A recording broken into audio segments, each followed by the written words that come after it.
चलिए, good evening सभी को, गुड इवनिंग सभी को, नमस्कार सभी को, जय हिंद सभी को, वंदे मातरम। स्टार्ट करें।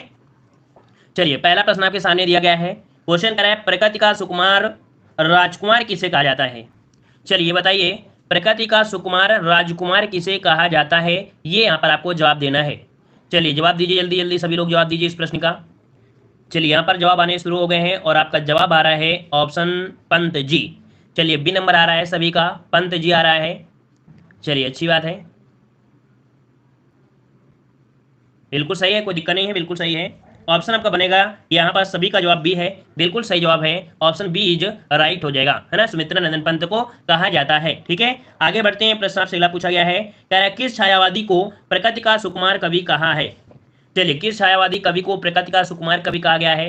तो बात तो वही हो गया, चाहे आप सुकुमार राजकुमार कहिए चाहे प्रकृति का सुकुमार कवि कहिए, बात तो वही हो गई ना। तो आपका जवाब क्या बनेगा, ए नंबर आपका राइट हो जाएगा। यहाँ पर सुमित्रा नंदन पंत को कहा जाता है। ठीक है, आगे बढ़ते हैं। प्रश्न आपसे अगला पूछा गया है, कह रहा है उत्तराखंड के किस कवि को छायावाद और प्रगतिवादी के संधि स्थल का कवि कहा जाता है। चलिए बताइए, यहाँ पर आपसे पूछा गया है, कह रहा आपसे उत्तराखंड के किस कवि को छायावाद और प्रगतिवादी के संधि स्थल का कवि कहा जाता है। 54 नंबर आपको जवाब देना है, 54 नंबर में। और हमने कल आपको बताया था कि सुमित्रा नंदन पंत का जो आपका जन्म हुआ था वो कहाँ पर, उत्तराखंड के कहाँ पर, तो आपके अल्मोड़ा जिले के कौसानी नामक ग्राम में हुआ था, जो कि कब हुआ था, सन 1900 ईस्वी में हुआ था, है ना। और मृत्यु हुई थी 1970 में इलाहाबाद में हुई थी। तो इस प्रकार से आपका राइट आंसर कौन सा हो जाएगा, डी नंबर आपका हो जाएगा, सुमित्रा नंदन पंत आपका हो जाएगा, है ना। चलिए आगे बढ़ते हैं। प्रश्न आपसे अगला पूछा गया है, जो कि कह रहा है आपसे निम्न में से कौन सी रचना सुमित्रा नंदन पंत की नहीं है। सुमित्रा नंदन पंत की नहीं है, यहां पर आप जवाब दीजिए। कह रहा है युगवाणी, सांध्य गीत, गुंजन और आपका पल्लव। चलिए यहां पर देना है और ऑप्शन आपके आ रहे हैं, मतलब आप लोगों की तैयारी काफी अच्छी है। यहाँ पर बी नंबर आप सभी लोग दे रहे हैं, कह रहे हैं ऑप्शन आपका बी बनेगा। तो बिल्कुल सही है, सांध्य गीत आपके सुमित्रा नंदन पंत की नहीं है। ठीक है, तो ऑप्शन बन जाए कौन सा, यहाँ पर बनेगा आपका बी नंबर। आगे बढ़ते हैं। प्रश्न आपसे अगला पूछा गया है, कह रहा आपसे पंत की रचनाओं का प्रकाशन की दृष्टि से सही क्रम आपको बताना है।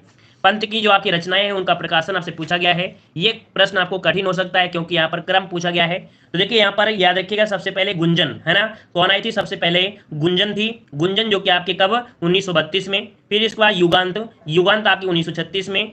ग्राम्या 1940 में। लोकायतन 1964 में। ये क्रम इनका रहा है। तो आपका जवाब कौन सा बनेगा, ए नंबर आपका हो जाएगा। ठीक है ना, 32, 36, 40, 64 ये क्रम इनका है। अगला प्रश्न आपसे पूछा गया है, जो कि कह रहा है निम्नलिखित पुस्तकों में से किसकी भूमिका को छायावाद का घोषणा पत्र कहा जाता है।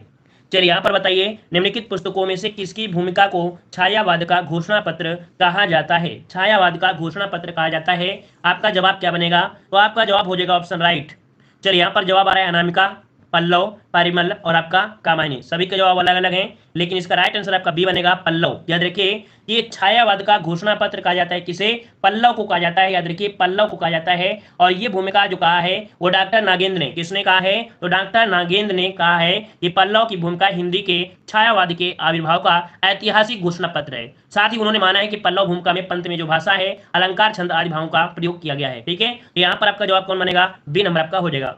अगर आपसे पूछा गया है, यहां पर आपसे दिया गया कौन सा, बुरांश कविता के रचयिता बताइए। बुरांश कविता के रचयिता आपसे पूछा गया है, कौन से जवाब बन जाएगा। लाइक शेयर भी करिए भाई, जितने लोग जुड़े हैं उतने लोग कम से कम लाइक शेयर भी कर दिया करिए। चलिए बताइए, यहाँ पर बुरांश कविता के जो रचयिता है वो आपके कौन है, श्यामा चरण पंत हैं, सुमित्रा नंदन पंत हैं, डॉक्टर लीलामणि उत्प्रेती हैं या शिरोमणि पाठक हैं। चलिए यहाँ पर जवाब देना है और जवाब भी यहाँ पर आ चुका है। कुछ लोग कह रहे हैं इस प्रश्न का जवाब हमें नहीं आता है, तो कोई बात नहीं है। यहाँ पर 59 का ऑप्शन बनेगा, यहाँ पर बी सुमित्रा नंदन पंत। किसका है, सुमित्रा नंदन पंत ने केवल कह सकते हैं कि कुमायूनी में केवल एक कविता लिखी है, वो आपकी कौन सी है, तो आपकी कह सकते हैं बुरांश कविता है। ठीक है, ऑप्शन मैंने कौन सा यहाँ पर बी नंबर आपका हो जाएगा। ठीक है, अगला प्रश्न आपसे पूछा गया है, कह रहा आपसे यहाँ पर हिंदी साहित्य में महाप्राण किस कवि के लिए प्रयुक्त होता है। चलिए बताइए, हिंदी साहित्य में महाप्राण किस कवि के लिए प्रयुक्त होता है। यहाँ पर जवाब देना है 60 नंबर में।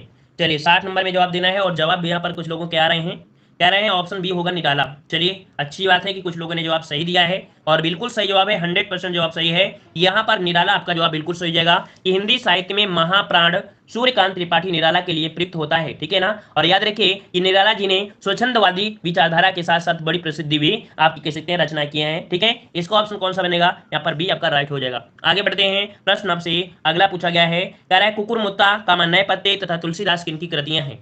चलिए यहाँ पर बताइए कुकुरमुत्ता, इस पहचान से तो आप लोग समझ ही सकते हैं। चलिए यहाँ पर देना है, देखो यहाँ पर कह सकते हैं कि लॉकडाउन मतलब कह सकते हैं कि पेपर रद्द हो गए हैं, तो इससे असर पूरी तरह से दिख रहा है कि कुछ बच्चे एक्टिव रहेंगे और ऐसे ही बच्चे जो एक्टिव रहेंगे और ऐसे ही बच्चे यहाँ पर कुछ ना कुछ कर पाएंगे, है ना। क्योंकि कुछ लोग तो शांत हो गए हैं, वो लोग पेपर की डेट आने पर ही बिल्कुल एक्टिव होते हैं और बस 4-5 दिन में सोते हैं घोर के पी लेंगे, पूरा अमृत समझ लेते हैं, है ना। और अमृत तो नहीं होगा। इस समय सरकार की भी स्थिति दिक्कतें हैं भाई, जब एक दिन में 2-2 लाख यहाँ पर जब मरीज जाएंगे तो दिक्कत तो है। सरकार के पास भी जवाबदेही होना चाहिए ना, तो सरकार भी जवाब देगी कि नहीं देगी। नई विपक्ष की पार्टी भी कहेगी इतना कोरोना कैसे फैल गया, वैक्सीन भी चल रही है, तो उसको तो अपना ऑप्शन ढूंढना पड़ेगा। पेपर रद्द कराएगी, स्कूल की डेट बढ़ाएगी, सब कुछ करेगी भाई, उसकी सरकार वो तो करेगी ना, उसको जवाब देना पड़ेगा। लेकिन आप लोगों के पास समय है तो भाई आप लोग मौका आप गंवा रहे हो। चलिए बताइए 61 नंबर में ऑप्शन आ रहा है यहाँ पर डी नंबर, तो कुकुर मुत्ता जो आपको जवाब आ गया है यहाँ पर डी नंबर निराला, ठीक है। डी नंबर आपका हो जाएगा निराला, आपका जवाब बन जाएगा 61 का ऑप्शन आपका डी हो जाएगा। अगला प्रश्न आपसे पूछा गया है, यहाँ पर दिया गया है पंचवटी प्रसंग काव्य के रचयिता कौन से हैं। चलिए यहाँ पर देना है पंचवटी प्रसंग काव्य के रचयिता कौन है। चलिए यहाँ पर जवाब देना है और जवाब यहाँ पर आ रहे हैं 62 नंबर का ऑप्शन बी बनेगा। पंचवटी प्रसंग काव्य के रचयिता है आपकी निराला, कौन है, ऑप्शन बी हो जाएगा, निराला आपका हो जाएगा, ठीक है। अगला प्रश्न आपसे पूछा गया है, कह रहा है परिमल किस कवि की रचना है। चलिए बताइए भाई परिमल, परिमल किस कवि की रचना है, यहाँ पर जवाब देना है 64 का ऑप्शन राइट, आपका सही जवाब कौन सा हो जाएगा। चलिए 64 का ऑप्शन आ रहा है निराला, आपको जवाब बिल्कुल सही हो जाएगा। परिमल किसकी है, सूर्यकांत त्रिपाठी निराला की है, ऑप्शन राइट आपका बनेगा यहाँ पर आपका डी नंबर। अगला प्रश्न आपसे पूछा गया है, गीतिका के रचनाकार का नाम आपसे पूछा गया है, गीतिका के रचनाकार का नाम सही क्या हो जाएगा। चलिए यहाँ पर आपको देना है सही जवाब, इनमें से कौन सा हो जाएगा। जवाब यहाँ पर आ चुका है, ऑप्शन आ रहा है गीतिका के रचनाकार आपकी निराला है, आपका जवाब बिल्कुल सही है, निराला हो जाएगा, निराला आपका जवाब बिल्कुल सही बन जाएगा, ठीक है। आगे बढ़ते हैं, प्रश्न आपसे अगला पूछा गया है, निम्न में से कौन सी रचना निराला की नहीं है, कौन सी रचना निराला की नहीं है, यहां पर जवाब दीजिएगा। चलिए लाइक शेयर भी करते रहिए भाई, लाइक शेयर करते रहिए। चलिए लाइक शेयर बढ़ाइए आप लोग भाई, इतने लोग जुड़े हैं, लाइक शेयर करिए। चलिए जवाब यहाँ पर भी आ चुका है, मतलब कौन सी रचना निराला की नहीं है, झरना, परिमल, गीतिका, अनामिका। तो यहाँ पर आपका जवाब आ गया है ए नंबर। यहाँ पर देख सकते हैं झरना, झरना कह सकते हैं ये निराला की नहीं है। अच्छा है किसकी है, तो चलिए यहाँ पर पहले से जवाब आ चुके हैं, कह रहे हैं जयशंकर प्रसाद, बिल्कुल सही है कि झरना जो आपकी है किसका है, जयशंकर प्रसाद की रचना है, ठीक है, याद रखिएगा। आगे बढ़ते हैं, प्रश्न आपसे अगला है, निराला का जन्म कहाँ हुआ था। सूर्यकांत त्रिपाठी निराला का जो जन्म हुआ था कहां पर हुआ था। चलिए जवाब दीजिए, उत्तर प्रदेश, उड़ीसा, बंगाल, बिहार, जवाब दीजिए।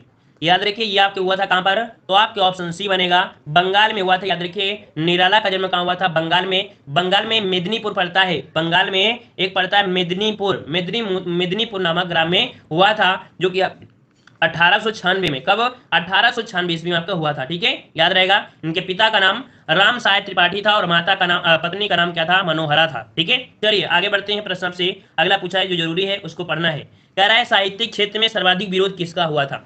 साहित्यिक क्षेत्र में जो विरोध हुआ था वो किसका हुआ था, बताइए सर्वाधिक विरोध किसका हुआ 68 नंबर में। चलिए तो 68 का ऑप्शन आपका बी बनेगा, निराला का। याद रखिए कि निराला को केवल व्यक्ति के रूप में ही परिस्थितियों का सामना नहीं करना पड़ा, इन्होंने कई रूपों में इनको सामना करना पड़ा था, ठीक है, इनका प्रबल विरोध आपका हुआ था, ठीक है। तो ऑप्शन कौन सा बनेगा, यहाँ पर आपका बी नंबर आपका बन जाएगा। अगला प्रश्न आपसे पूछा गया है कि निम्न पंक्तियां किस प्रसिद्ध लंबी कविता से उद्धृत हैं। यहाँ पर दिया गया है प्रतिपल परिवर्तित व्यूह कमा भेद कौशल समूह राक्षस विरुद्ध प्रत्युह क्रुद्ध कपि विषम। मतलब ये पंक्ति जो आपकी है, ये आपकी पंक्ति कहां पर है, ये पंक्ति आपको मिलेगी जब आप पढ़ेंगे राम की शक्ति पूजा। क्या पढ़ेंगे, राम की शक्ति पूजा, जो कि कह सकते हैं सूर्यकांत त्रिपाठी निराला की पंक्तियों से उद्धृत किया गया है, राम की शक्ति पूजा से अवतरित किया गया है, ठीक है। इसमें राम और रावण युद्ध का वर्णन किया गया है। याद रखिए राम रावण का यहाँ पर कह सकते हैं वर्णन किया है, उनके युद्ध का वर्णन किया गया है, जो कि 1936 में कह सकते ये रचना आपकी प्रकाशित हुई थी, ठीक है। आगे बढ़ते हैं, प्रश्न आपसे अगला पूछा गया है कि निराला की निम्नलिखित कविताओं में से कौन लंबी कविता नहीं है। चलिए निराला की निम्नलिखित कविताओं में से कौन लंबी कविता नहीं है, यहाँ पर जवाब दीजिए, लंबी कविता आपकी नहीं है। चलिए यहाँ पर जवाब देना है 70 नंबर में, और 70 का ऑप्शन कौन सा बनेगा, यहाँ पर आपका याद रखिए भिक्षुक, ठीक है, क्या है आपका भिक्षुक, यहाँ पर आपका जवाब बनेगा भिक्षुक। ये लंबी कविता आपकी नहीं है, वहीं पर कुकुरमुत्ता, सरोज स्मृति, राम की शक्ति पूजा, ये आपकी लंबी कविताएं आपकी हैं, ठीक है, याद रहेगा। चलिए आगे बढ़ते हैं, प्रश्न आपसे अगला पूछा है, निराला की बादल राग कविता का संबंध किससे है। निराला की बादल राग कविता का जो संबंध है वो आपकी किससे है। चलिए यहाँ पर देना है ऑप्शन सही क्या बनेगा, निराला की बादल राग कविता का संबंध किससे है। चलिए यहाँ पर प्रकृति के सौंदर्य से, याद रखिए बादल राग का जो संबंध है वो प्रकृति के सौंदर्य से है। ऑप्शन बने कौन सा, डी, प्रकृति के सौंदर्य से है, याद रखिएगा, ठीक है ना। याद रखिए निराला की लंबी रचनाएं में आपकी राम की शक्ति पूजा, सरोज स्मृति, बादल राग, है ना, और आपके तुलसी तथा कुकुरमुत्ता इसके अंतर्गत आपके आते हैं, ठीक है। मतलब जो बादल राग है ये भी लंबी कविता में ही आपकी आती है, ठीक है। चलिए और अगर बात करें निराला के उपन्यास की, निराला के उपन्यास में कौन आता है, अप्सरा, है ना, अप्सरा आपने सुना होगा, ये इन्हीं का है, ठीक है। काले कारनामे ये उपन्यास है निराला का ही है। महाभारत ये भी किसका है, उपन्यास है आपके निराला का ही आपका है, ठीक है। आगे बढ़ते हैं, प्रश्न आपसे अगला पूछा गया है, बादल राग के रचयिता कौन है, बादल राग के रचयिता कौन है, यहाँ पर जवाब दीजिए। सही जवाब कौन सा बनेगा, 72 नंबर में जवाब दीजिए। चलिए बादल राग सभी का जवाब आना चाहिए, बिल्कुल इजी है, क्योंकि बार बार आप वही पढ़ रहे हैं कि आपके कौन है, निराला है। ऑप्शन सी हो जाएगा। बादल राग के जो रचयिता हैं वो आपके कौन है, तो आपके निराला बन जाएंगे, निराला, ठीक है। आगे बढ़ते हैं, प्रश्न आपसे अगला पूछा गया है, कह रहा है कि धिक जीवन जो पाता ही आया है विरोध, धिक जीवन जो पाता ही आया है विरोध पंक्ति में किसके जीवन सत्य की अभिव्यक्ति मिलती है। ये पॉइंट थोड़े कठिन हो सकता है क्योंकि ये पंक्तियां ली गई हैं, ये आपके कह सकते हैं सूर्यकांत त्रिपाठी निराला ने हैं। ऑप्शन बनेगा कौन सा, ए नंबर आपका हो जाएगा। मतलब कह सकते हैं कि इसमें राम की शक्ति पूजा से ली गई है। ये जो पंक्तियां हैं ये पंक्तियां कहां से हैं, राम की शक्ति पूजा से ली गई हैं, और इसमें से कह सकते हैं हताशा, पराजय, अकेलेपन की जो पीड़ा है, निराशा है, इसका बोध यहाँ पर किया गया है, ठीक है ना। तो ऑप्शन कौन सा हो जाएगा, ए नंबर। अगला प्रश्न आपसे पूछा गया है, यहाँ पर आपसे कह रहा है कौन सा, कि निराला की जूही की कली उदाहरण है, निराला की जूही की कली उदाहरण है, ये किसका उदाहरण है। यहाँ पर 75 का जवाब सही कौन सा बन जाएगा, चलिए 75 का जवाब दीजिए। निराला की जूही की कली का उदाहरण है, ये एक प्रकार का क्या है, मुक्तक छंद है। क्या है आपका, ये मुक्तक छंद है। इसका राइट आंसर आपका बनेगा सी नंबर, कि निराला की जूही की कली उदाहरण किसका है, ये मुक्तक छंद का है। ऑप्शन बनेगा आपका यहाँ पर सी नंबर। अगला प्रश्न आपसे दिया गया है, ये रबड़ छंद या केचुआ छंद किस कवि की कविताओं को लक्ष्य कर कहा गया है। चलिए यहाँ पर देखो क्वेश्चन दिया है, रबड़ छंद या केचुआ छंद किस कवि की कविताओं को लक्ष्य कर कहा गया है। यहाँ पर 76 का ऑप्शन क्या बनेगा, तो इसका भी ऑप्शन जवाब बनेगा यहाँ पर क्या, तो आपका निराला ही बनेगा। आज के सभी क्वेश्चन यहाँ पर देख सकते हैं लगभग आपकी किसका है, निराला ही आपका बन रहा है। अगर ना भी आता है जवाब तब भी निराला दे देंगे तो आज का काम चल जाएगा, लेकिन प्रैक्टिस सेट में तब तो आपको पता करना ही पड़ेगा ना। तो यहाँ पर याद रखिए ऑप्शन कौन सा हो जाएगा, सी नंबर आपका हो जाएगा। अगला प्रश्न आपसे पूछा गया है, यहाँ पर दिया गया है निराला की अंतिम कविता कौन सी है। आज कॉपी पेस्ट का मौका है ना, कॉपी पेस्ट का मौका है, कॉपी पेस्ट करते रहो बार बार, निराला निराला निराला, है ना। चलिए बताइए भाई, निराला की अंतिम कविता पूछा गया है 77 में, तो यहाँ पर आपका जवाब हो जाएगा ऑप्शन राइट आपका डी, कि पत्रोत्कटित जीवन का विष बुझा हुआ है।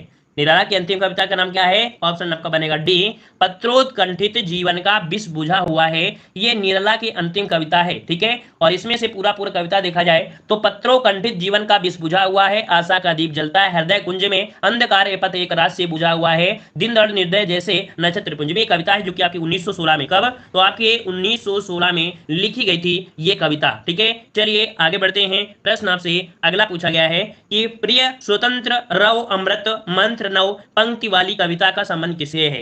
ये पंक्ति है और इस पंक्ति का संबंध है किसे, तो आपके सूर्यकांत त्रिपाठी निराला से है। मतलब कह सकते हैं कि प्रिय स्वतंत्र रव अमृत मंत्र नव, ये कविता जो आपकी है, ये पंक्ति है, ये कविता का संबंध है सूर्यकांत त्रिपाठी निराला से है, और उनकी यह कविता मुक्तक छंद के अंतर्गत आपकी है, मुक्तक छंद से है। एक शीर्षक है, शीर्षक याद रखिए, वरदे वीणा वादनी। आपके स्कूलों में एक कह सकते हैं प्रार्थना होती थी, कौन, वरदे वीणा वादनी, वरदे वरदे वीणा वादनी, है ना। ये कविता आपने शायद आपके मतलब कह सकते हैं स्कूल में हुआ करती थी, हमारे यहाँ होती थी, वरदे वीणा वादनी, ठीक है। इस शीर्षक से ये लिया गया है, ये आपका है, ऑप्शन आपका डी हो जाएगा, ठीक है। आगे बढ़ते हैं, प्रश्न आपसे अगला पूछा गया है, जो कि यहाँ पर आपसे कह रहा है निम्नलिखित में से निराला की व्यंग परक कविता कौन सी है।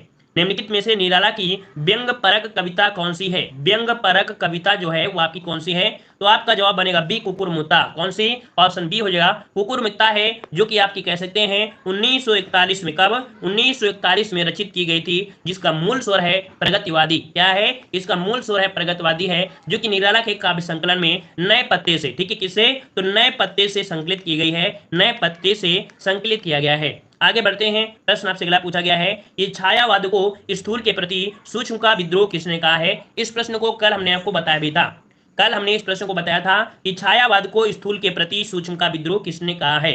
यहाँ पर 80 का ऑप्शन क्या बनेगा, ऑप्शन राइट आपका बनेगा यहाँ पर जवाब ऑप्शन बनेगा डी नंबर, डॉक्टर नागेंद्र ने। याद रखिए, छायावाद को स्थूल के प्रति सूक्ष्म का विद्रोह डॉक्टर नागेंद्र ने कहा है। ठीक है, ऑप्शन बनेगा कौन सा, यहाँ पर डी नंबर आपका हो जाएगा। ठीक है, हाँ एक पॉइंट याद रखिए, महादेवी वर्मा के अनुसार छायावाद प्रकृति के बीच जीवन का उद्गीत है, ये उन्होंने कहा है। रामकुमार वर्मा के अनुसार देखा जाए तो आत्मा और परमात्मा का गुप्त कह सकते हैं रहस्यवाद है, ये डॉक्टर रामकुमार वर्मा ने कहा है। ठीक है, चलिए आगे आते हैं। प्रश्न आपसे अगला पूछा गया है कि छायावाद विलायती अभिव्यंजनावाद का विलायती संस्करण है। यह जो कथन है किसका है, ये कथन किसका है, तो इसका जवाब बनेगा डी, ये रामचंद्र शुक्ल का है। ये कथन किसका है, तो रामचंद्र शुक्ल का है, याद रखिएगा, यहां पर आपका डी नंबर आपका बन जाएगा। ठीक है, आगे बढ़ते हैं। प्रश्न आपसे पूछा गया है, देखो एक बार वीडियो को लाइव देख रहे हैं तो देखिए, लेकिन एक बार दोबारा से रिवीजन जरूर करिएगा। दोबारा से रिवीजन करोगे तभी आप क्वेश्चन रट पाएंगे, याद रखिएगा, है ना। दोबारा से एक बार प्रयास किया करें कि जैसे क्लास खत्म होती है तो इसको फुल स्पीड में करके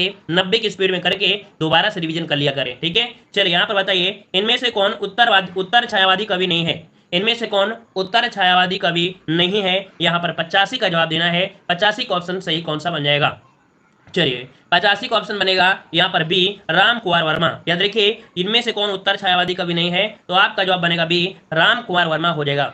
चलिए यहाँ पर ये बुक आपकी है। अच्छा भैया, पढ़ाई पर फोकस तो हो नहीं रहा है, किताब पढ़ रहे हैं भाई, किताब कौन सी है।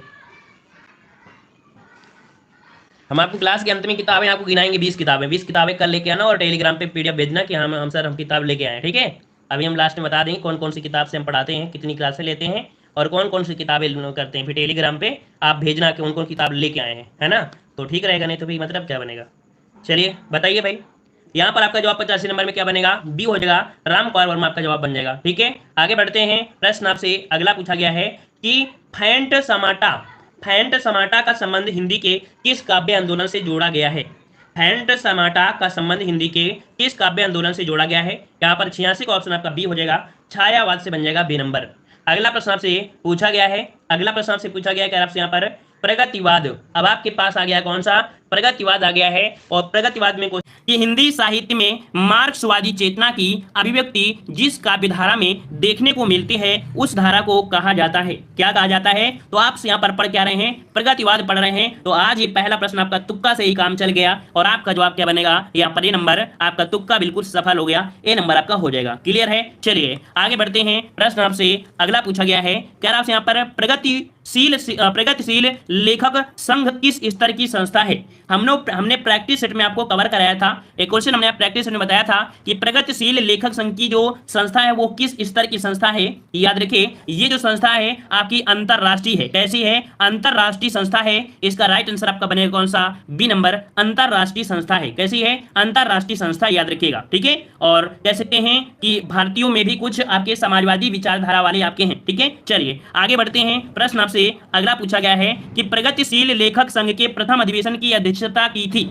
इस प्रश्न को हमने देखो बताया है ना, इस प्रश्न को हमने कई बार आपको बताया है कि प्रगतिशील लेखक संघ के जो प्रथम अधिवेशन की जो अध्यक्षता किया था वो किसने किया था। चलिए यहाँ पर जवाब देना है और ऑप्शन आने शुरू हो गए हैं। ए नंबर आ रहा है, ए नंबर आ रहा है और किसी का सी भी आ रहा है। याद रखिए, इसका राइट आंसर आपका ए हो जाएगा, प्रेमचंद। आप कोई भी प्रैक्टिस सेट उठाकर देखिएगा, अगर हिंदी साहित्य के 10 क्वेश्चन होंगे तो ये क्वेश्चन आपको 100% देखने को मिलता है प्रगतिशील से। ठीक है, और कौन है आपके, तो प्रेमचंद, ये आपके पहले थे, है ना। और अगर हम बात करें कि इसकी स्थापना कब की गई थी, प्रगतिशील लेखक संघ की स्थापना जो की गई थी वो आपकी कब की गई थी, ये किसी को पता है क्या, नहीं पता है तो याद रखिए 1936 में। कब, 1936 में प्रगतिशील लेखक संघ की स्थापना की गई थी। चलिए आगे बढ़ते हैं, अगले प्रश्न को आते हैं, देखते हैं कोई क्वेश्चन मिल जाए। चलिए क्वेश्चन आ गया है, क्या आपसे यहाँ पर प्रगतिशील लेखक संघ की स्थापना कब की गई थी। चलिए यहाँ पर जवाब दीजिए, सही जवाब क्या बनेगा।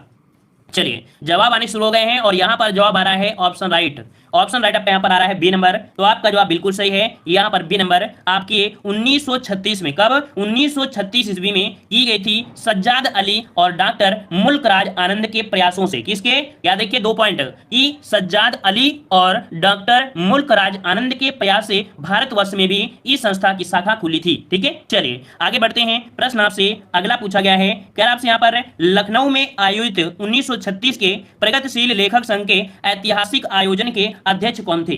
तो देखो पहला जो आपका हुआ था 1936 में अपने इंडिया में, है ना, वो भी कहां पर, लखनऊ में हुआ था।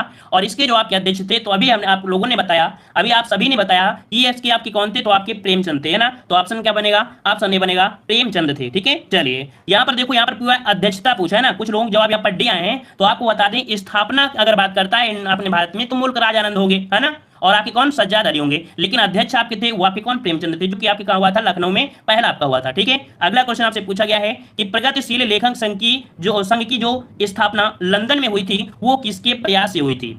यहां पर बताइए, प्रगतिशील लेखक संघ की स्थापना लंदन में किसके प्रयास से हुई थी। तो कह सकते हैं स्थापना के समय आपके ये भी थे, है ना, स्थापना के आपके थे। तो इसका मतलब है जो अभी हमने बताया वही ऑप्शन इसमें मिलेगा। कौन सा ऑप्शन मिल रहा है, चलिए ऑप्शन आ रहा है यहाँ पर आपका सी नंबर। तो बिल्कुल जवाब सही है, मुल्क राज आनंद एवं सज्जाद जहीर, है ना। जवाब यहाँ पर आपका सी हो जाएगा। क्लियर है, यहाँ तक क्वेश्चन आपको थोड़ा कठिन लग रहे होंगे, 2-3 क्वेश्चन और कठिन मिलेंगे, इसके बाद आपको सरल मिलेगा। चलिए, नागार्जुन का असली नाम क्या है, नागार्जुन का असली नाम क्या है। नागार्जुन का नाम आपने सुना होगा, है ना। नागार्जुन जो कि याद रखिए, इसका आपका जवाब हो जाएगा कौन सा, यहां पर जवाब आ रहा है 16 का ऑप्शन सी, वैद्यनाथ मिश्र। याद रखिएगा कि बाबा के नाम से प्रसिद्ध, याद रखिए इन्हें बाबा के नाम से भी जानते हैं। किस नाम से, बाबा के नाम से, बाबा के नाम से प्रसिद्ध कवि नागार्जुन का वास्तविक नाम क्या था, वैद्यनाथ मिश्र था, है ना। ये कैसे कवि हैं, तो प्रगतिवादी विचारधारा के कवि हैं। जन्म की बात करें तो 1911 में मधुबनी कहां पड़ता है, मधुबनी। तो मधुबनी की पेंटिंग आपको प्रसिद्ध है, कहां की, बिहार के है। तो बिहार में इनका जन्म हुआ था, तरौनी नामक गांव में। कहां पर, तरौनी नामक गांव में। इनके पूरे क्वेश्चन जो बताए हैं, ये सभी क्वेश्चन आपके पूछे गए हैं एग्जाम में, है ना। कब हुआ था, तो आपके 1911 में, कहां पर, मधुबनी बिहार में हुआ था, जो कि गांव का नाम तरौनी गांव में हुआ था। ठीक है, चलिए आगे बढ़ते हैं। प्रश्न आपसे अगला पूछा गया है, कह रहा है नागार्जुन किस वर्ग के कवि हैं। चलिए इस प्रश्न का जवाब दीजिए और प्रयास करिए कि ये प्रश्न आप लोग सही कर दें, क्योंकि अभी हमने बातों ही बातों में आपका यहाँ पर आंसर बताया है कि जो आपके नागार्जुन थे वो कैसे कवि हैं। तो ये कवि थे आपके प्रगतिवादी विचारधारा कवि हैं। कैसे हैं, तो आपका जवाब यहाँ पर आ रहा है, यहाँ पर प्रगतिवादी आ रहा है, डी नंबर आपका राइट आंसर हो जाएगा। प्रगतिवादी विचारधारा के आपके कवि थे, है ना। याद रखेगा कि जो आपके नागार्जुन है, नागार्जुन इन्होंने देखा जाए तो आपके हिंदी साहित्य में नागार्जुन तथा मैथिली यात्रा में उपनाम की रचनाएं भी किया है। ठीक है ना। और नागार्जुन ने संस्कृत और बांग्ला में भी काव्य रचना किया है। किसमें, संस्कृत और बांग्ला में भी काव्य रचना इन्होंने किया है। ठीक है, चलिए आते हैं अगले प्रश्न आपसे अगला पूछा गया है, यहां पर दिया है पैराग्राफ से, नागार्जुन की निम्नलिखित रचनाओं में से कौन सी खड़ी बोली हिंदी में नहीं लिखी गई है। कह रहा है नागार्जुन की ऐसी कौन सी रचना है जो हिंदी खड़ी बोली में नहीं लिखी गई है। यहाँ पर आपका 19 का जवाब थोड़ा सा कठिन हो सकता है। याद रखिए ये है आपकी पत्रहीन नग्न गाछ।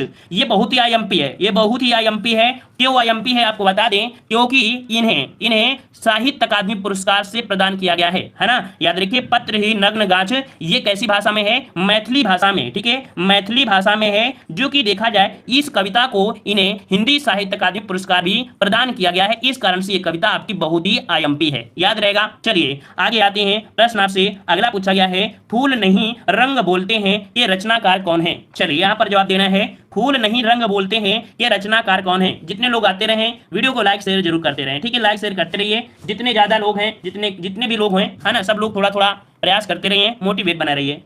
चलिए 25 का ऑप्शन आ चुका है, यहां पर ऑप्शन ए बनेगा। ये है आपकी किसके, केदारनाथ अग्रवाल की है। याद रखिए फूल नहीं रंग बोलते हैं, इसके रचनाकार कौन है, तो आपके केदारनाथ अग्रवाल हैं। और ये कैसे कवि हैं, तो ये भी आपके कैसे हैं, प्रगतिशील काव्यधारा के प्रमुख कवि हैं, है ना। इनका पहला जो काव्य संग्रह था, इनका पहला काव्य संग्रह था युग की गंगा। कौन थी, युग की गंगा। युग की गंगा ये इनकी सबसे पहला काव्य संग्रह था, जो कि देखा जाए आजादी के पहले मार्च 1957 में प्रकाशित हुआ था। कब, युग की गंगा 1957 में प्रकाशित आपकी की गई थी। ठीक है, अभी इसी से जुड़े हुए क्वेश्चन आपको देखने को मिलेंगे। एक क्वेश्चन से और बनता है, जमुन जल तुम, क्या जमुन जल तुम, ये भी इन्हीं की रचना है। ठीक है, देखते हैं कोई ऑप्शन आपको मिल जाता है। क्वेश्चन, सर यूपीएसआई क्लास है कि नहीं। भाई यूपीएसआई क्लास आपकी तो डेली हम कराए गए हैं। चलिए यहाँ पर बताइए, जमुन जल तुम काव्य के रचनाकार कौन है। चलिए यहाँ पर जवाब दीजिए। अभी अभी हमने आपको बताया है कि जो 2-3 पॉइंट हम कभी भी आपको बताते हैं, वो 2-3 पॉइंट आपके एग्जाम में लेटेस्ट पैटर्न के आधार पर 2019, 2020 और 2021 तक में पूछे गए क्वेश्चन आपको पढ़ा रहे हैं। ठीक है, तो यहाँ पर याद रखिए जुमन जल तुम काव्य के जो रचनाकार हैं वो आपके हैं केदारनाथ अग्रवाल। ऑप्शन आपका डी राइट हो जाएगा। ठीक है, ये राइट हो गया। आगे बढ़ते हैं, प्रश्न आपसे अगला पूछा गया है, क्या आपसे यहाँ पर इनमें से कौन सी रचना केदारनाथ अग्रवाल की नहीं है, ये आपसे पूछा गया है। तो देखो यहाँ पर आपसे दिया युग की गंगा, ये इन्हीं की है। युग की गंगा इन्हीं की है ना। नींद के बादल, नींद के बादल ये भी इन्हीं की है, याद रखिएगा, है ना। लेकिन आग का झरना, आग का झरना और युग धारा, कौन कौन, युग की कौन सा है, आग का झरना और युग की धारा, ये दोनों ही केदारनाथ रघवाल की नहीं है ना। कह सकते हैं इस जो क्वेश्चन है इसमें संशोधन किया गया था और इसे मूल्यांकन से बाहर कर दिया गया था जब आया था। याद रखिएगा ये आग का झरना और युग धारा दोनों ही केदारनाथ अग्रवाल की नहीं है, ये पॉइंट आपको याद रखना है, ठीक है। चलिए आगे बढ़ते हैं, प्रश्न आपसे अगला पूछा गया है, कह रहा आपसे यहाँ पर निम्नलिखित में से किस लंबी कविता के रचयिता मुक्ति बोध हैं।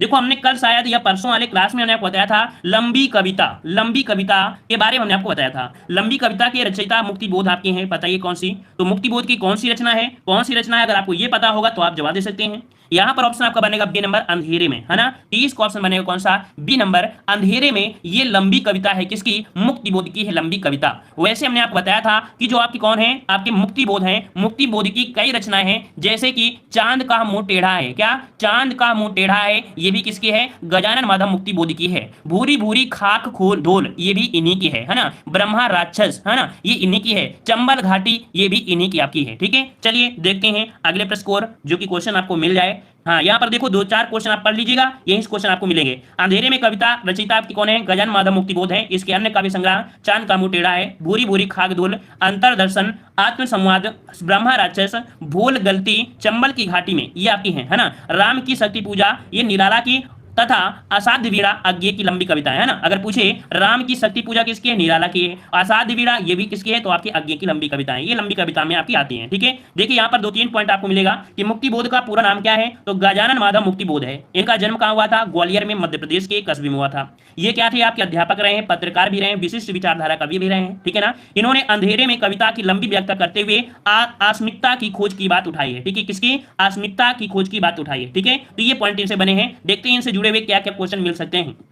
चलिए कह रहा आपसे यहाँ पर केवल हिंदी ही पढ़ाते हैं क्या सर, तो भाई हम यहाँ पर केवल हिंदी नहीं पढ़ाते हैं, पढ़ाते तो हम आपको हिंदी के साथ साथ जीके भी पढ़ाते हैं। जीके के अंतर्गत आपको हिस्ट्री, पॉलिटिक्स, ज्योग्राफी, है ना, साथ में आपको साइंस भी पढ़ा देते हैं, ठीक है ना, साइंस भी पढ़ाते हैं। बस यही है ना कि बच्चे पढ़ना नहीं चाहते हैं तो हम क्या करें। अब बच्चों की डिमांड आई है कि सर जीके जीएस स्टार्ट करिए, हिस्ट्री पॉलिटी स्टार्ट करिए, तो अब आपकी क्लासें हिस्ट्री पॉलिटी ज्योग्राफी बिल्कुल तरीके से आपके यहाँ पर कैसे स्टार्ट करेंगे, इसलिए तो टाइम टेबल आपको कर रहे हैं, ठीक है ना। परेशान मत होइए, अब आपकी क्लासें हम आपको देंगे क्योंकि बच्चों की डिमांड ज्यादा हो रही है, ठीक है। चलिए यहाँ पर टाइम टेबल क्लास के अंत में आपको बता देंगे, ठीक है। चलिए यहाँ पर बताइए चांद का मुंह टेढ़ा है, ये रचयिता कौन है। चलिए यहाँ पर बताइए चांद का मुंह टेढ़ा है, ये रचयिता कौन है। 31 का जवाब देना है, जो कि सभी का जवाब बिल्कुल सही आ रहा है। यहाँ पर मुक्ति बोध, अभी हमने आपको बताया कि चांद का मुंह टेढ़ा है, इसके जवाब की कौन है, मुक्ति बोध। ऑप्शन आपका बी राइट हो जाएगा। अगला प्रश्न आपसे पूछा गया है, कह रहा है अंधेरे में कविता किसने लिखी है। चलिए इस प्रश्न को लॉक करिए, जल्दी से लॉक करिए। यहाँ पर अंधेरे में कविता किसने लिखी है, चलिए यहाँ पर जल्दी से करिए। गजानन माधव मुक्ति बोध है, तो आपका जवाब बिल्कुल सही है। गजानन माधव मुक्ति बोध अंधेरे में आपकी कविता के आपके हो जाएंगे, ठीक है। अगला पॉइंट आपसे यहाँ पर पूछा गया है,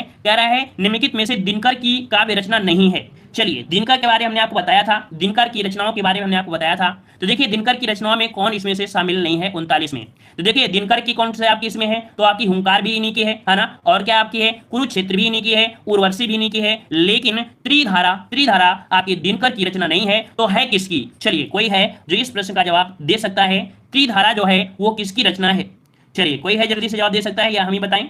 चलिए तो याद रखिए त्रिधारा हम ही बता दे रहे हैं। त्रिधारा जो आपकी है वो किसकी है, हम आपको एक हिंट देते हैं, थोड़ा सा हिंट देंगे कि आपकी हिंदी में देखा जाए वीर रस की कविताएं, वीर रस की कविताएं जो लिखा है उन्होंने ही लिखा है। और वीर रस की कविताएं आपकी हिंदी में देखते हैं कौन लेडीज हैं, कौन लेडीज है, तो आपकी सुभद्रा कुमारी चौहान। याद रखिए त्रिधारा जो आपकी है किसकी है, सुभद्रा कुमारी चौहान की रचना है, याद रखिएगा, ठीक है, याद रहेगा। चलिए आगे बढ़ते हैं, प्रश्न आपसे अगला पूछा गया है, संस्कृत के 4 अध्याय किसकी रचना है। वेरी वेरी आईएमपी क्वेश्चन है। आप देख सकते हैं कि जब प्रैक्टिस सेट आप लगाया करते हैं तब ये क्वेश्चन आपको बिल्कुल दिया होता है, बहुत बार दिया गया है। संस्कृत के 4 अध्याय किसकी रचना है, यहाँ पर 41 नंबर का जवाब देना है। और संस्कृत के 4 अध्याय के लिए इनको पुरस्कार भी दिया गया था। चलिए बेहतरीन जवाब आ चुका है, ऑप्शन डी आ रहा है दिनकर। आपका जवाब बिल्कुल सही है, दिनकर की रचना है संस्कृत के 4 अध्याय। क्लियर है, तो बस आगे बढ़ते हैं। प्रश्न आपसे अगला पूछा गया है, कह रहा है रामधारी सिंह दिनकर की किस कृति को आधुनिक युग की गीता कहा गया है। चलिए यहाँ पर 42 नंबर में बताइए, आधुनिक युग की गीता जो कहा गया है वो दिनकर की किस कृति को कहा गया है। चलिए 42 का जवाब देना है, प्रयास अच्छा है, बेहतरीन प्रयास है। और आपका जवाब बनेगा यहाँ पर सी, कुरुक्षेत्र। याद रखिए रामधारी सिंह दिनकर की किस कृति को, कुरुक्षेत्र को आधुनिक युग की गीता कहा गया है। याद रखिएगा युद्ध की समस्या को लेकर लिखे गए प्रबंध काव्यों में कुरुक्षेत्र का जो स्थान है वो सबसे ऊंचा स्थान है। और ये कैसा है, ये एक काव्य गीत है। कैसा है? काव्यगत आपका गीत है। ठीक है, क्लियर हो गया। चलिए आगे बढ़ते हैं। प्रश्न आपसे अगला पूछा है, कह रहा है रामधारी सिंह दिनकर की काव्य कृति कौन सी है? चलिए इस प्रश्न का जवाब दीजिए। अगर आप पिछले वाले प्रश्न में आपने सही जवाब नहीं दिया है, प्रयास किया लेकिन सही नहीं किया, तो इस वाले प्रश्न को 100% लॉक करिए, क्योंकि आपके पास ऑप्शन पूरी तरीके से दिया गया है। चलिए बेहतरीन है कि आपने पिछले प्रश्न को ध्यान दिया, यही कारण है कि जवाब आपका बिल्कुल सही है। कुरुक्षेत्र आपका हो जाएगा, जो कि आधुनिक युग की गीता कहा गया है ना। ऑप्शन राइट आपका बी हो जाएगा। आगे बढ़ते हैं। कह रहा है प्रयोगवाद। अब हम लोग कहां पर आ चुके हैं? हम लोग आ चुके हैं प्रयोगवाद में आ चुके हैं, है ना। कह रहा है प्रयोग अपने आप में इष्ट नहीं है, वरन वह साधन है या कथन किस वाद से संबंधित है। देखिए कोई भी वाद होता है, हर एक का कह सकते हैं अपना कथन होता है। जैसे कि इसके पहले प्रगतिवाद था, अब यहाँ पर प्रयोगवाद है। प्रयोगवाद में ये जो आपका है, इसमें से जवाब आपका बनेगा कौन सा? यहाँ पर राइट आंसर आपका जवाब बनेगा डी नंबर, प्रयोगवाद हो जाएगा, है ना। कह रहा है प्रयोग अपने आप में इष्ट नहीं है, वरन ये साधन है, ये प्रयोगवाद का कथन है। ठीक है, चलिए आगे आते हैं। प्रश्न आपसे अगला पूछा है, सर जी आपका गेहूं कट गया। अब गेहूं काटेंगे तभी तो जाएंगे, गेहूं काटेंगे तभी तो जाएंगे ना। अब गेहूं काटेंगे, अब क्या किया जाए? काटा जाएगा धीरे धीरे से। छुट्टी आप लोग देते नहीं हो, है ना, बुखार उखार में, इसलिए फिर गेहूं कैसे कटेगा? आप सब लोग एक दिन आना, सब लोग कटवा देना, तो हमारा एक दिन में गेहूं, एक दिन में क्या, 1 घंटा में कट जाएगा, इधर से उधर हो जाएगा, कट के का पूरा गेहूं घर पे आ जाएगा और भंडारा करा दिया जाएगा। सही रहेगा, एक दिन भंडारा हो जाएगा सब लोगों का, बस सही रहेगा। चलिए यहाँ पर बताइए, क्वेश्चन नंबर 2 आ गया है। कह रहा है अज्ञेय का पूरा नाम बताइए। फटाफट क्वेश्चन देना है, अज्ञेय का पूरा नाम बताना है। सही क्या बनेगा? बेहतरीन क्वेश्चन है, बार बार पूछा जाने वाला क्वेश्चन है। और जब भी कभी किसी का उपनाम होता है, वो हमेशा वन आपके कह सकते हैं, तो आपके सिंगल उद्धरण चिन्ह से आपका होता है ना। चलिए यहाँ पर 2 का ऑप्शन क्या बनेगा? 2 का ऑप्शन आ रहा है यहाँ पर सी, सचिदानंद हीरानंद वास्यन, है ना, ये इनका पूरा नाम है। चलिए आगे बढ़ते हैं। प्रश्न आपसे अगला पूछा गया है, प्रयोगवाद की जन्मदात्री पत्रिका कौन सी है? प्रयोगवाद की जन्मदात्री पत्रिका जो है वो आपकी कौन सी है? तार सप्तक, प्रतीक, नए पत्ते या नई कविता? 7 का जवाब देना है। 7 का जवाब क्या बनेगा? तो याद रखिए प्रयोगवाद की जन्मदात्री पत्रिका है कौन? तो आपकी प्रतीक। क्या बन जाएगा? प्रतीक आपका जवाब बनेगा बी, प्रतीक है, जो कि देखा जाए मुख्य स्वर, है ना, मुख्य स्वर प्रतीक पत्रिका के प्रकाशन के साथ ही सुनाई देता है ना।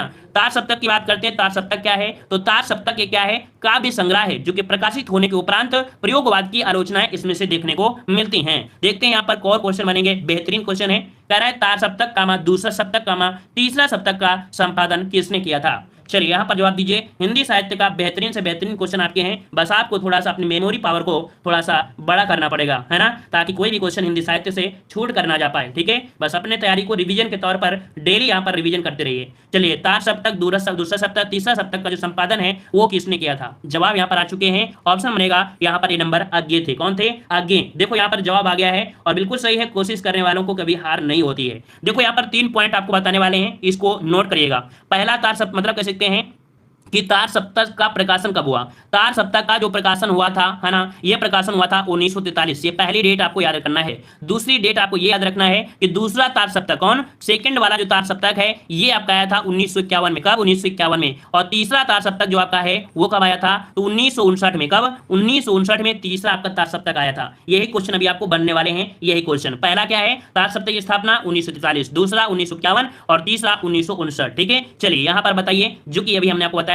बताइए भाई, तार सप्तक का प्रकाशन वर्ष जल्दी से बताइए, जल्दी से लॉक करिए, जल्दी से लॉक करिए, जल्दी से लॉक करिए, फटाफट लॉक करना है। चलिए यहाँ पर जवाब आ चुका है। 9 का ऑप्शन आ रहा है यहाँ पर आपका बी नंबर, बिल्कुल सही है। बी नंबर आपका जवाब बनेगा। आपके 1943 में तार सप्तक का प्रकाशन हुआ था, है ना, किया था ना। दूसरा प्रकाशन आपको फिर से रिवीजन करा दे रहे हैं। दूसरा तार सप्तक आपके 1951 में, ठीक है, और तीसरा तार सप्तक तो आपके 1959 में। ठीक है, चलिए इसी से रिलेटेड क्वेश्चन आपके सामने है। तीसरा सप्तक कब प्रकाशित हुआ? तीसरा सप्तक कब प्रकाशित हुआ? जल्दी जल्दी यहाँ पर बताइए। चलिए यहाँ पर जवाब आ गया है। 13 का ऑप्शन आ रहा है। 13 का ऑप्शन आ चुका है। यहाँ पर ऑप्शन आ चुका है 13 में। चलिए लॉक करते हैं। आपका जवाब बिल्कुल सही है। यहाँ पर 1959 आपका जवाब बिल्कुल सही बन जाएगा। 1959 में ये तीसरा आपका था, है ना। द्वितीय वाला कितना था? 1951 और पहला था 1943। आई होप ये तीनों पॉइंट आपके क्लियर आपके हो गए। किसके द्वारा किए गए थे तार सप्तक? तो याद रखिए हिंदी में प्रयोगवाद का जो प्रारंभ है, हिंदी में जो प्रयोगवाद का प्रारंभ है वो आपके 1943 से अर्थात अज्ञेय द्वारा ही संपादित तार सप्तक के प्रकाशन से माना जाता है। ये है क्या? तो तार सप्तक में है क्या? तो तार सप्तक में जितने भी प्रयोगवादी कवि हैं उनकी रचनाओं का संग्रह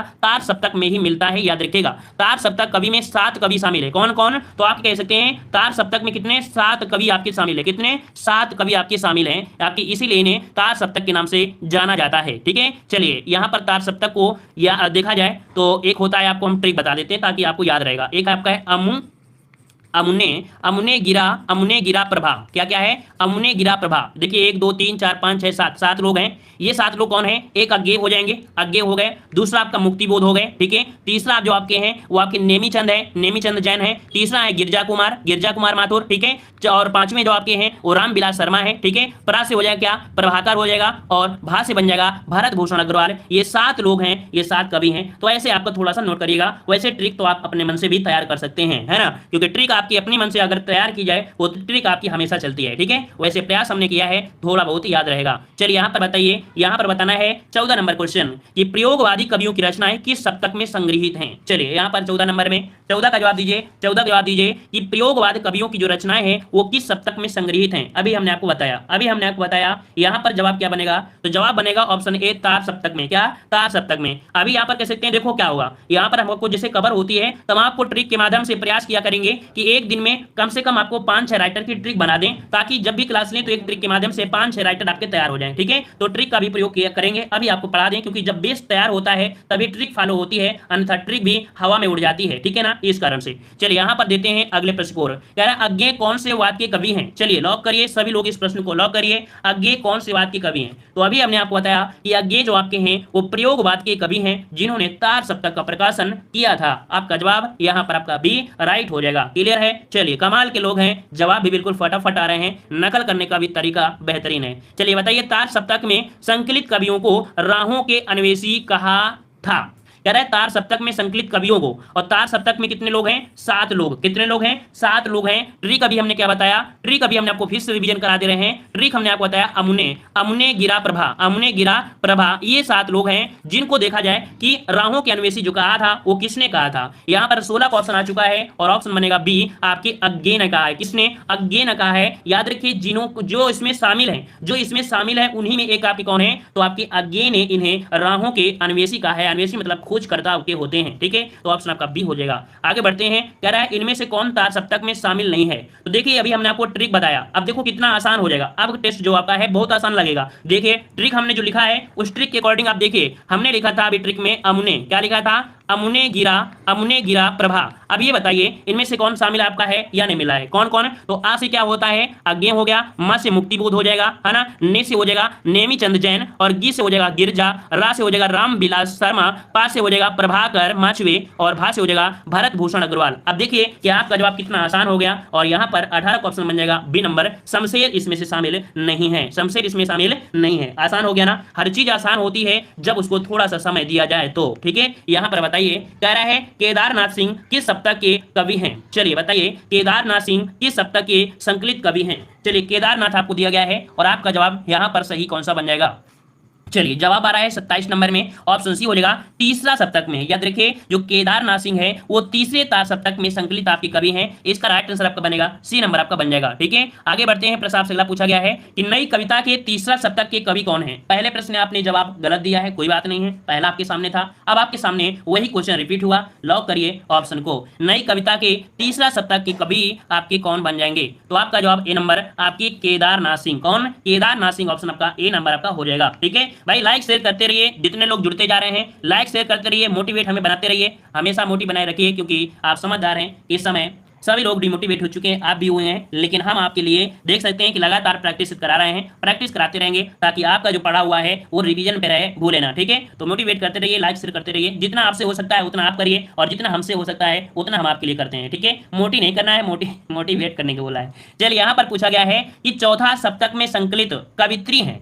चौथा सप्तक में संकलित जो कवित्री हैं वो आपकी कौन है, यहाँ पर पूछा है जवाब, और आपका जवाब हो जाएगा सुमन राजे। कौन? सुमन राजे, ये चौथा सप्तक में संकलित आपकी कवित्री हैं। अगला प्रश्न आपसे पूछा गया है, क्या आपसे यहाँ पर तार सप्तक में कौन सा कवि शामिल नहीं है। चलिए 30 बारे में ट्रिक लगाइए, जल्दी से ट्रिक लगाइए। तार सप्तक में कौन सा कवि शामिल नहीं है। अगर आपने ट्रिक सही से ध्यान दिया होगा तो 100% यहाँ पर इसे लॉक कर दोगे, और इस प्रश्न के जो लॉक करेगा समझेंगे कि आपने ट्रिक को भी ध्यान दिया और आपने पढ़ाई पर ध्यान दिया है। यहाँ पर जवाब आ रहा है डी नंबर, बहुत ही बेहतरीन जवाब है ऑप्शन डी, रघुवीर शाह है। ये आपके ट्रिक के अकॉर्डिंग ये आपके इसमें शामिल नहीं है। ट्रिक हम आपको फिर से यहाँ पर एक बार बोल दे रहे हैं। हमने ट्रिक आपको लिखा था क्या, आपके अमुने गिरा और प्रभा। अब देख सकते हैं कि आपके रघुवीर से संबंधित कोई हमने नहीं बताया है। अगला प्रश्न आपसे पूछा गया है, तार सप्तक का संबंध किस काव्य धारा से है। तार सप्तक का संबंध किस धारा से है, यहाँ पर जवाब दीजिए। सही जवाब क्या बन जाएगा।